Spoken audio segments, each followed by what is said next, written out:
দাওয়াতের মূল নীতি ছিল তিনটা। কয়টা?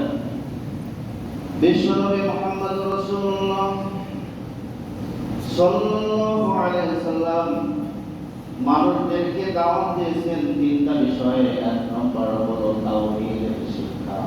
কিসের শিক্ষা? তাওহীদ মানে কি? একত্ববাদ। দুনিয়ার জমিনে জীবনের প্রতিটি ক্ষেত্রে, সমাজের প্রতিটি স্তরে, রাষ্ট্রের প্রতিটি কর্মকাণ্ডে আপনাকে গোলাম হিসাবে পরিচয় দিতে হবে। আসলে কি পারতেছি?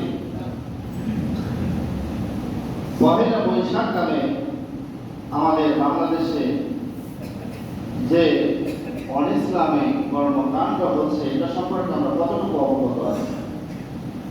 পহেলা বৈশাখ এটা ভারত উপমহাদেশে আপনারা জানেন যে একজন মোগল সম্রাট ছিল, কিনা? সম্রাট আকবর, কিনা? এই সম্রাট আকবর সে নিজেকে আল্লাহ